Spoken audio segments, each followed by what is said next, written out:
Vision का हम test series start करने वाले हैं। ये टेस्ट 1 है, टेस्ट 1 2024 का। ये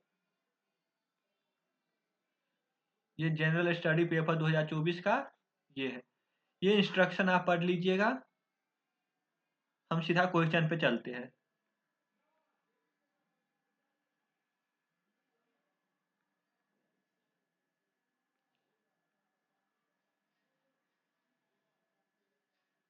देखिए क्वेश्चन क्या है।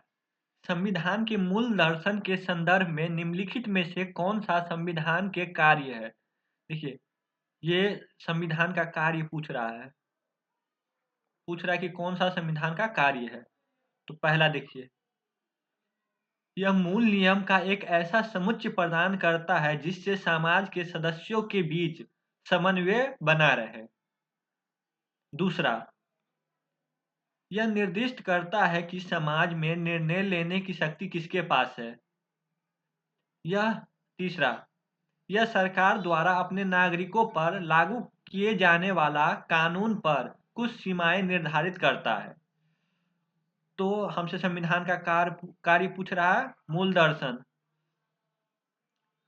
तो देखिए हम सबको पता है कि संविधान के पास निर्णय लेने की शक्ति किसके पास है, ये बताता है। यह सरकार द्वारा अपने नागरिकों पर लागू किए जाने वाला कानून पर कुछ सीमाएं निर्धारित करती है, ये भी हमको पता है। और यह मूल नियमों का एक ऐसा समुच्चय प्रदान करता है जिससे समाज के सदस्यों के बीच समन्वय बना रहे। तो हमारा आंसर डी हो जाएगा। अब अगला क्वेश्चन देखिए, दूसरा क्वेश्चन क्या है।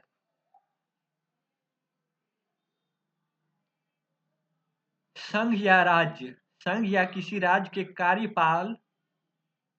कार्यकलाप से संबंधित सेवाओं और पदों के लिए नियुक्तियां करने में अनुसूचित जाति और अनुसूचित जनजातियों के सदस्यों के दावों का प्रशासन की दक्षता बनाए रखने की संगति के अनुसार ध्यान रखा जाएगा। यह प्रावधान भारत संविधान के किस भाग के उपबंध में किया गया है।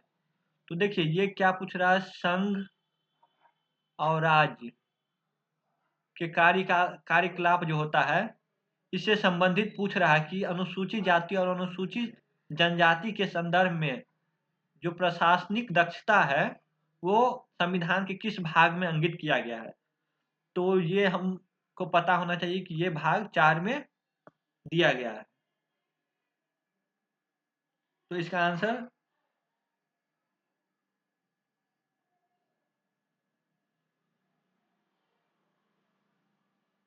सॉरी इसका भाग 4 नहीं होगा, ये नीति निर्देशक का है।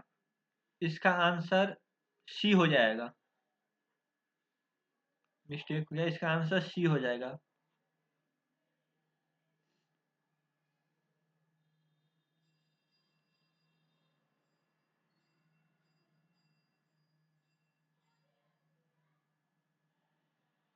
और आर्टिकल पूछ सकता है। तो आर्टिकल कौन सा है, 335। तो ये याद रखिएगा, भाग और आर्टिकल।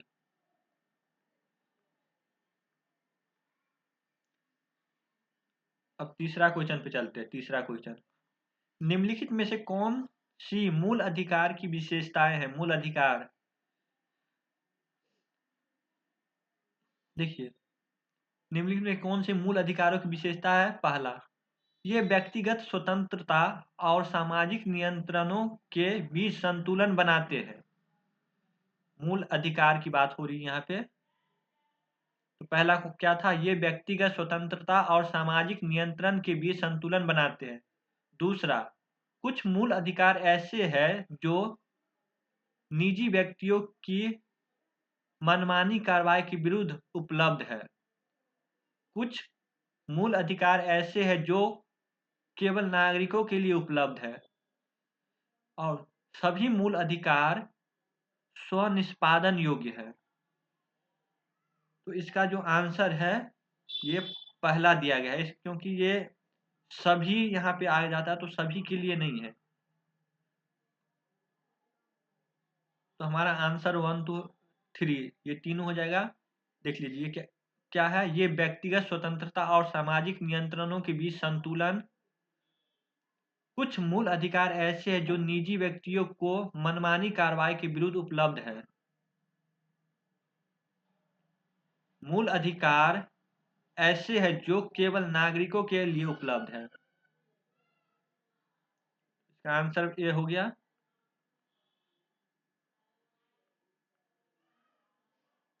अब चौथा पे आ जाइए।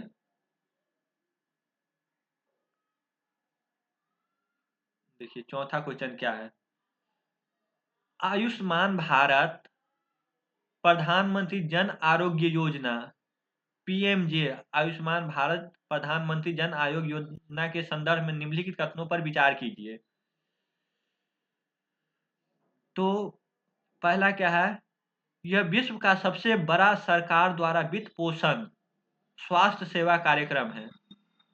दूसरा क्या है, यह योजना के अंतर्गत लाभार्थी की पहचान सामाजिक आर्थिक और जातिगत जनगणना 2011 के आधार पर की जाएगी।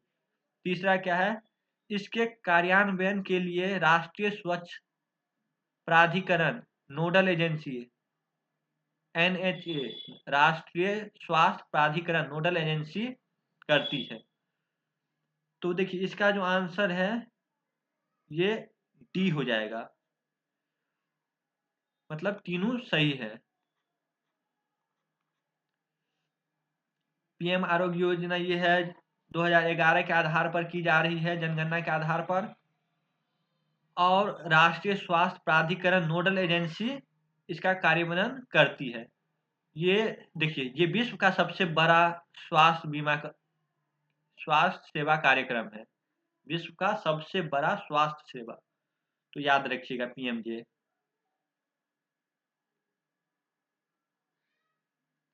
अब पांचवा,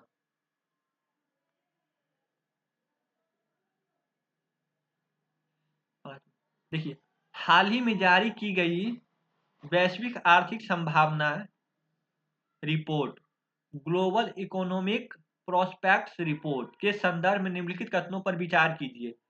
यह अंतर्राष्ट्रीय मुद्रा कोष द्वारा जारी की जाती है। इसे वर्ष में एक बार जारी किया जाता है। देखिए क्या है, वैश्विक आर्थिक संभावना रिपोर्ट। तो इसका जो आंसर है ये डी है, न तो एक न ही दो। देखिए ये क्या है, यह रिपोर्ट जो है ये अंतर्राष्ट्रीय मुद्रा कोष द्वारा नहीं, विश्व बैंक द्वारा मतलब वर्ल्ड बैंक द्वारा जारी किया जाता है। विश्व बैंक द्वारा जारी किया जाता है।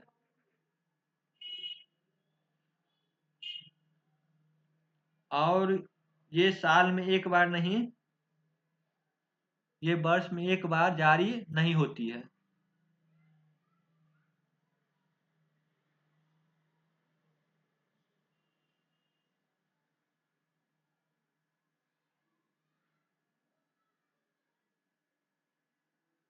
अब नेक्स्ट क्वेश्चन आगे चलते हैं।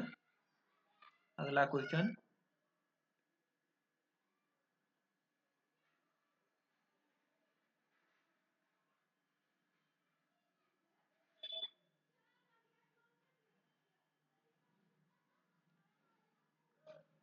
देखिए छठा क्वेश्चन जो हमारा है, निम्नलिखित युग्मों पर विचार कीजिए।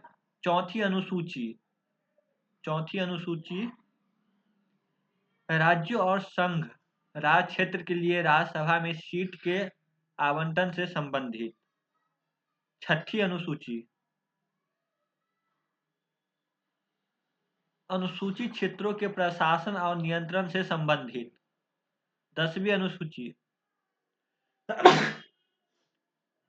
संसद के सदस्यों की निहरता से संबंधित। तो इसका जो आंसर है ये सी है। केवल पहला और तीसरा सही है।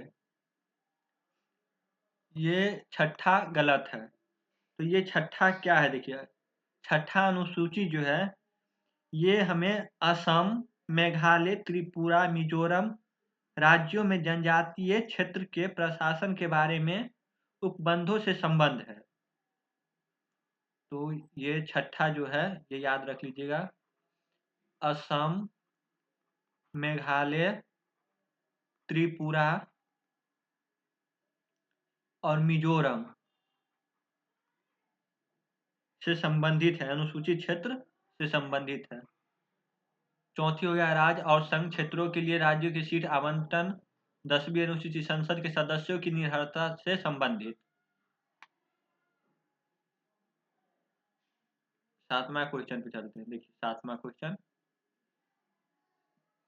निम्नलिखित में से कौन सा ओजोन क्षयकारी पदार्थ है? ओजोन क्षयकारी पदार्थ, तो methyl bromide, hydro bromo fluorocarbon, carbon tetrahydrate, methyl chloroform. तो इसका आंसर सभी होगा, क्योंकि कार्बन ओजोन जो डिप्लेशन है, ओजोन जो क्षयकारी पदार्थ है, ये मिथाइल ब्रोमाइड भी है, हाइड्रोब्रोमाइड का हाइड्रोब्रोमो हाइड्रोब्रोमोफ्लोरोकार्बन, कार्बन टेट्रा क्लोराइड और मिथाइल क्लोरोफॉर्म, ये चारों है। अगला 8वां पे चलते देखिए।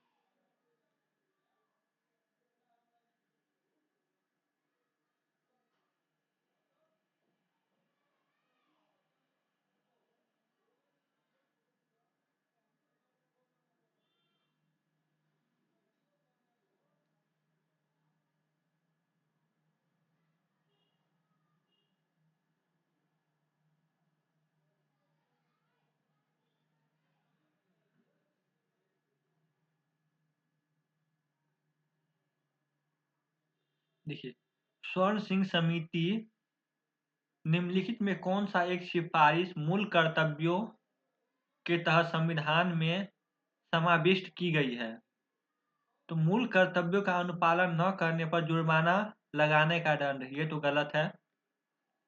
देश की रक्षा करने और ऐसा करने के लिए आह्वान किए जाने पर राष्ट्र की सेवा करने का कर्तव्य, ये हो सकता है। आगे देखिए, करों का भुगतान करना नागरिक का मूल कर्तव्य होना चाहिए, ये हमारे संविधान में वर्णित नहीं है। किसी मूल कर्तव्यों का अनुपालन न करने पर जुर्माना लगाने या दंड देने वाली किसी भी कानून को न्यायालय से प्रसंगत नहीं किया जाएगा। तो हमारे पास दो ऑप्शन निकल के आता है। तो देखिए, ये तो बात है कि न्यायालय में प्रश्न नहीं उठाया जाएगा, लेकिन जुर्माना यहाँ पे दिया ही नहीं जाता है। तो जब जुर्माना है ही नहीं तो न्यायालय में जाएगा क्यों, प्रश्न ये है। तो हमारे पास जो अच्छा ऑप्शन माना जाएगा ये हो जाएगा, बी हो जाएगा। देश की रक्षा करने और ऐसा करने के लिए आह्वान किया जाने पर राष्ट्र की सेवा करने का कर्तव्य। तो अगला चलते देखिए, क्वेश्चन नंबर 9। देखिए, निम्नलिखित में कौन सा एक केंद्रीय अन्वेषण ब्यूरो के कार्य नहीं है? केंद्रीय अन्वेषण ब्यूरो का कार्य नहीं है।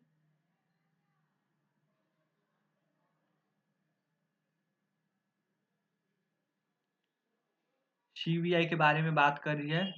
देखिए, केंद्र सरकार के कर्मचारियों के भ्रष्टाचार, रिश्वतखोरी और कदाचार के मामलों की जांच करना। देखिए, ये भी एक है। बम विस्फोटक, विमानों और जहाज के अपहरण, परमाणु प्रतिष्ठानों पर हमले तथा सामूहिक विनाश के हथियार के उपयोग सहित आतंकवादी हमले की जांच करना। दूसरा ये हो गया, पेशेवर अपराधियों के संगठित गिरोह द्वारा किए गए ऐसा गंभीर अपराध की जांच करना जिसका राष्ट्रीय और अंतर्राष्ट्रीय विस्तार हो। अपराधों की आंकड़ों का अनुरक्षण करना और आपराधिक जानकारी का प्रसार करना। तो इसका आंसर ये हो जाएगा, ये जो बम विस्फोट का कार्य है ये सीबीआई द्वारा नहीं किया जाता है। बाद बाकी ये भी सीबीआई द्वारा नियंत्रित हो गई, ये भी सीबीआई द्वारा नियंत्रित हो सकती है और ये भी सीबीआई द्वारा नियंत्रित हो सकती है। अपराधियों के आंकड़ा का अनुरक्षण करना ये तो है ही।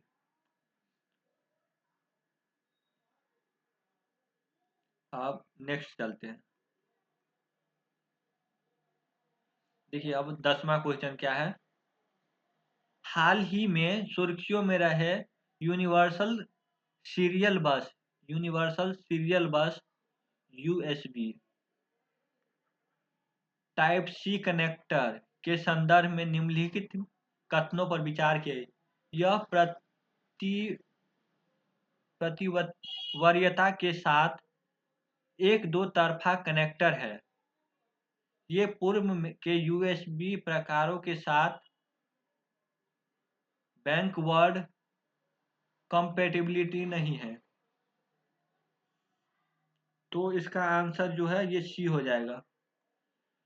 तो ये न्यूज का क्वेश्चन है, तो ये याद रख सकते हैं कि हाल ही की सुर्खियों में यूनिवर्सल सीरियल बस देखिए universal serial bus USB type C connector के संदर्भ में क्या है।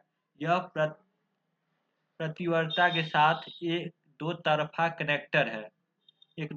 कनेक्टर है। यह पूर्व के यूएसबी प्रकारों के साथ बैकवर्ड कंपैटिबिलिटी नहीं है।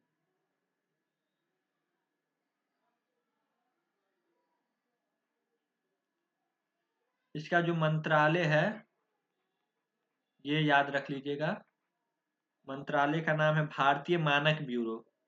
भारतीय मानक ब्यूरो भारतीय मानक ब्यूरो। तो इसको आप याद रख लीजिएगा। अब अगला कौन सा है। भारतीय संविधान के ऐतिहासिक आधारों के संदर्भ में निम्नलिखित में से किस अधिनियम ने पहली बार अध्यादेश को शुरू किया।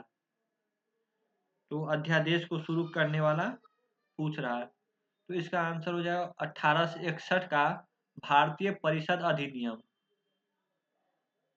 ऐतिहासिक आधारों के संदर्भ में निम्नलिखित में से किस अधिनियम ने पहली बार अध्यादेश शुरू किया।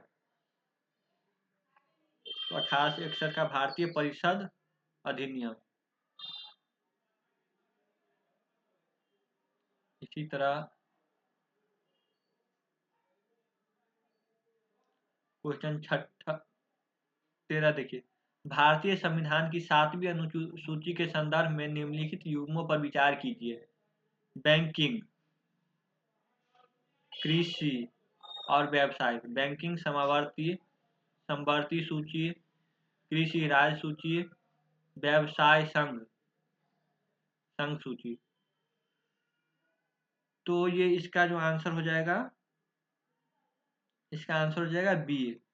केवल एक युग्म सम्मिलित है और ये एक युग्म कौन सा है।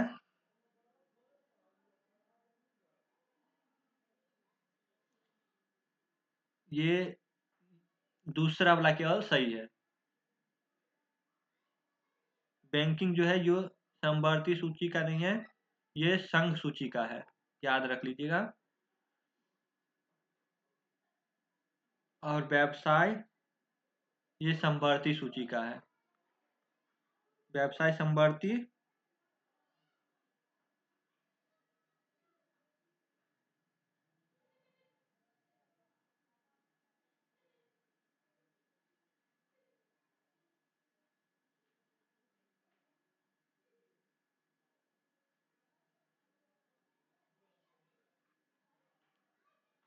अब क्वेश्चन नंबर 14।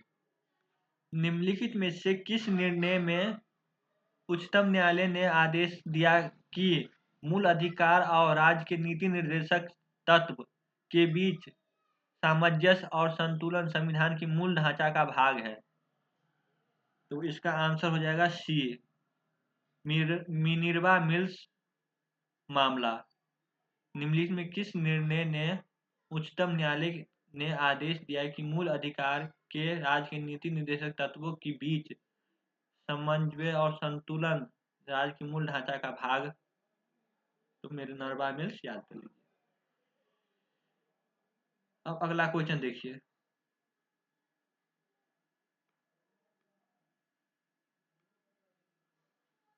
Question number 12।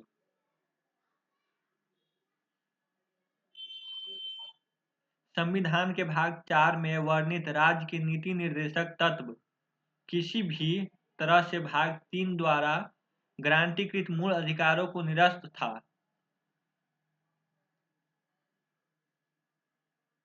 निरस्त या न्यून नहीं कर सकते। दूसरी तरफ उन्हें भाग 3 में निर्धारित मूल अधिकारों के अनुरूप होना चाहिए और इसके पूरक के रूप में कार्य करना चाहिए। लेकिन संविधान संशोधन अधिनियम को लागू करके मूल अधिकारों को संसद द्वारा संशोधित किया जा सकता है।